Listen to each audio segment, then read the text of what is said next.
Hi viewers, welcome to my channel. In our studies on the algal cultivation, we have spoken about how algae can be grown on a commercial scale. So once the algae has grown, how do we monitor whether the algal growth is good or not? Or how do we monitor the performance of the algae that we have grown? That monitoring of performance can be done by measuring the algal growth or by estimating the algal growth. And that's exactly what we will be studying about in today's class. So, till now, under algal cultivation chapter, we have looked into the isolation, the methods and media that are involved, strain selection, and large scale cultivation. Today, we will see whether on a lab scale or on a large scale, how do we measure the algal growth? How do we estimate the algal growth? Normally, the algal growth is expressed in terms of biomass, that is the weight of the organism, or the increase in number of cells of the organism, or increase in the amount of its constituents like proteins or pigments. So I have grouped all of these methods under four headers. That is the estimation of the biomass weight, the estimation of cell number, turbidity, and pigment content. So let us look into each one of these in detail. Now, whichever method we use over here, one thing to remember is that during the cultivation, we collect the sample with the help of this kind of a sample collector. Now, what is shown here is a sample collector for a large vessel, but something similar can be used even for a pilot scale fermenter, or in case of a large pond, we need to collect the sample aseptically so that when we measure the growth, we are measuring the growth of only the algae and not any of the other contaminants. So as you can see here, we have a sample tube. The sample tube is connected to a suction, and when you relieve the suction, the culture is taken in, and when you apply the suction, it is being discharged out. So this sample tube is what is used to collect the sample aseptically. Now coming to the first method of estimation, that is the biomass estimation, or checking the biomass weight or the weight of the organism. Now, when the biomass has to be estimated, that can be done either under totally dry conditions, which is called as the dry weight estimation or the estimation of total suspended solids, or it can be done by a modified method where we check the packed cell volume. So, let us see what are these methods. Now, before we get into it, please remember this is one of the most direct methods of estimation, and it is one of the most commonly used as well. But what happens is the method is designed in such a way that it may harm the algae. So after measuring the growth, we may not be able to use the algae for further purposes. So let us see the procedure. Now for the dry weight estimation, what we need to do is we have to take the algal sample, collect the algal sample, dry it to the maximum and weigh it. In simple terms, this is what we do. But to measure the dry weight, one disadvantage here is that it may not be just the algae that we are weighing. We may also be weighing the other suspended non biological solids like silt particles, or there may be non algal planktons which are growing over there. We may end up measuring those, or the mineral content might be measured which are remaining on the filter paper. So, other non biological solids and other organisms may also be measured over here. That is the reason this is called as total suspended solids, measurement of the total suspended solids, abbreviated as TSS.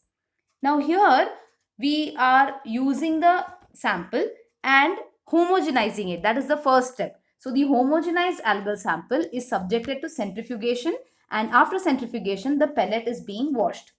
This is washed in either buffer or sterilized medium 2 to 3 times. Once the washing of the pellet is done, now that pellet is either filtered through a pre-weighed filter paper, or it is centrifuged and the pellet is transferred onto a pre-weighed watch glass. So from this step we can either use a filter paper or we can go for one more round of centrifugation. Now once we do this, the next step is common for both. We have to dry the pre-weighed watch glass containing our pellet, or we have to dry the filter paper at room temperature, or we can even use an oven at 80 degrees Celsius for an hour or 2 hours. And once it has completely dried and desiccated, we need to weigh the sample. This process of drying and weighing, this needs to be repeated till a constant weight has been achieved. So once a constant weight has been achieved, it means to say that there is no more water left to be evaporated, and what we are weighing is the weight of the organism or the biomass. So this is the simplest and one of the most commonly used methods that we employ for the measurement of algal growth, that is the biomass estimation. The second method here is also an extension of this, that is the checking of packed cell volume. The only difference here is that this is faster than the dry weight, and of course it is very crude method, because again here we might end up estimating all the solids that are present. So what we use over here is the homogenized algal sample, but instead of using a regular centrifuge tube, we use a capillary centrifuge tube. Now this is a tube wherein there is a graduated capillary towards its bottom. So once we do the centrifugation, all of our algal cells get settled into this graduated part of the tube.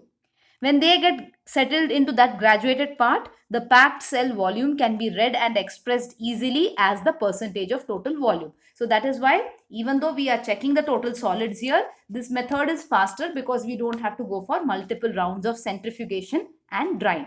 So these are the first, these both methods are coming under the first method, that is biomass estimation.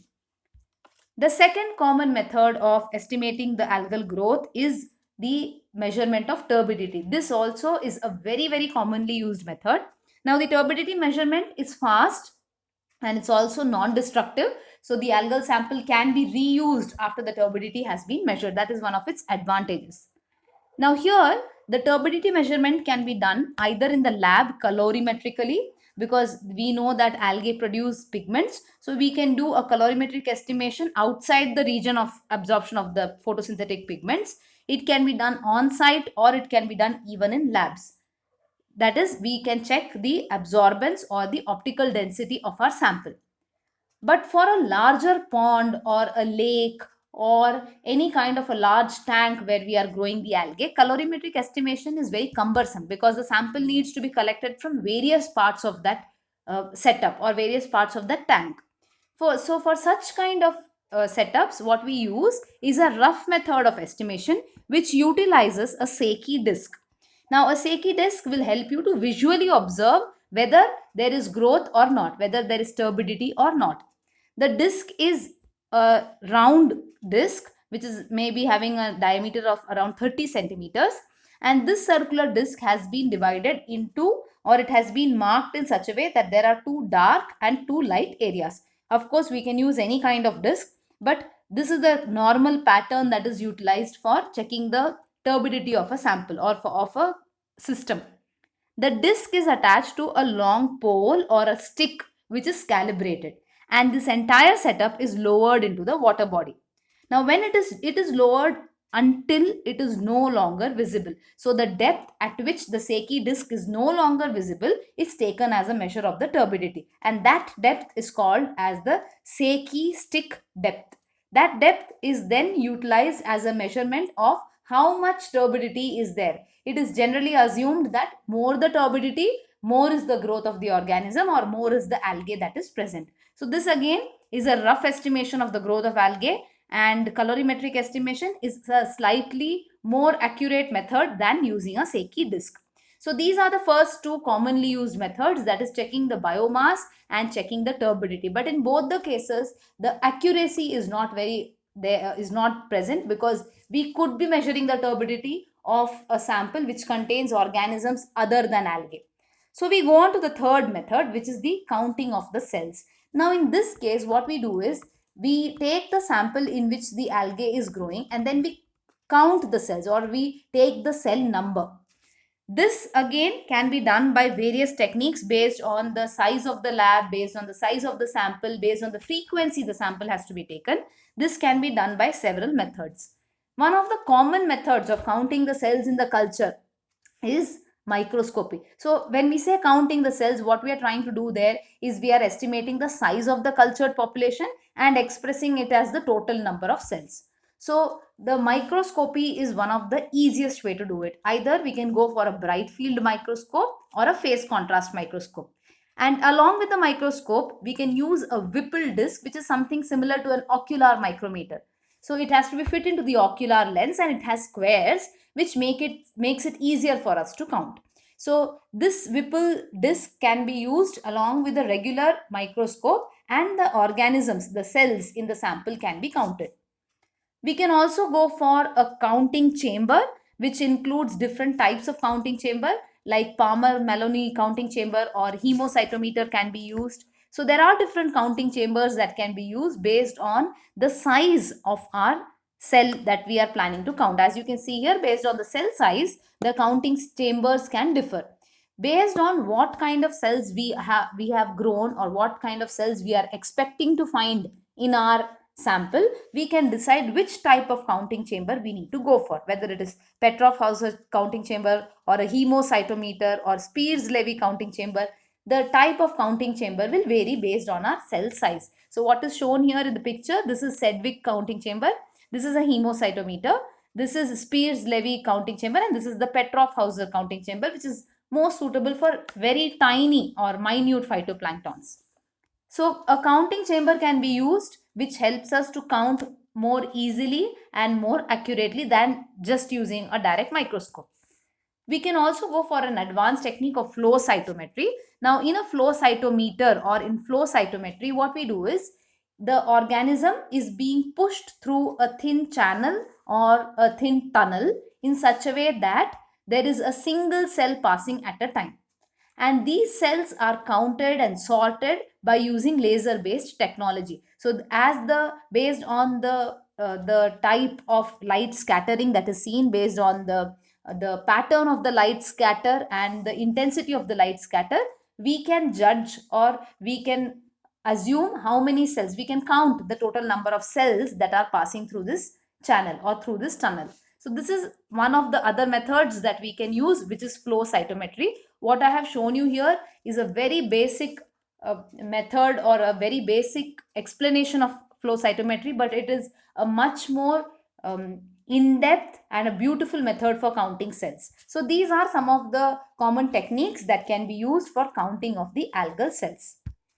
The next method, the fourth method that is most reliable, is the estimation of pigments, because we know that these pigments are produced only by the algae. We don't have protozoans producing the pigments, we don't have bacteria producing the pigments. So even if there are other components in our algal culture medium, when we do the estimation of pigments, we are sure that we are estimating the algae itself. So it is one of the more reliable methods of estimating or measuring the growth of algae.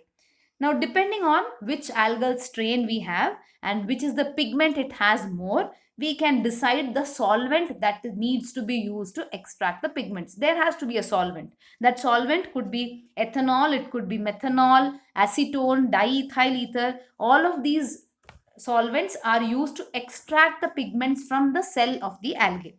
So again, we take a homogenized cell sample of the algae, centrifuge it for 3 to 5 minutes, and then use the pellet. Now the pellet contains the cells and the pigment is present inside the cell. So we need to break the pellet and extract the pigments. For that, based on the pigment that we are going to go for, we can use any one of these solvents.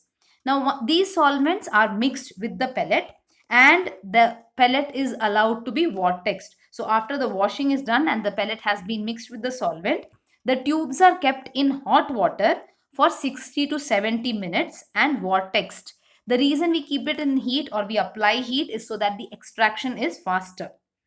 Once the tubes have been kept for a time period of 1 hour in hot water, then the tubes are centrifuged. Now this time when we centrifuge, we have to collect the supernatant, because the pigment would have got extracted into the supernatant. So the supernatant is collected and the pellet is remixed with the solvent and the centrifugation is repeated. So we keep doing the centrifugation repeatedly with fresh solvent. We keep doing the centrifugation till the final pellet that is there is colorless. When no more color is being discharged by the pellet, that time we stop and measure the OD. We pool the pigment extract that we have taken at every step and measure the OD at 650 and 750 nanometers. This is one of the easiest methods of estimating the chlorophyll content. Of course, there are other pigments as well based on the algae that we are using. Suppose we go for red algae or rhodophyta, we can even go for measurement of phycoerythrin or phycocyanin. So the most reliable one is to go for chlorophyll estimation because it is there in all the algae. And based on the OD, we can decide how much algal growth has taken place. So these are the four methods that are employed in the measurement of algal growth. In the previous video lectures, what we have done under algal cultivation is how to isolate the algae from soil or water sample, which are the media to be used, what is the formulation of the media, what are the different methods that we utilize, batch, continuous, semi-continuous methods, how do we go for the selection of a good strain, and how do we cultivate them under commercial conditions. Once all that is done, how do we measure the algal growth is what we have done in today's class. So all of this is comprised under the algal cultivation module. I hope this video was useful for all of you. See you in the next class. Bye.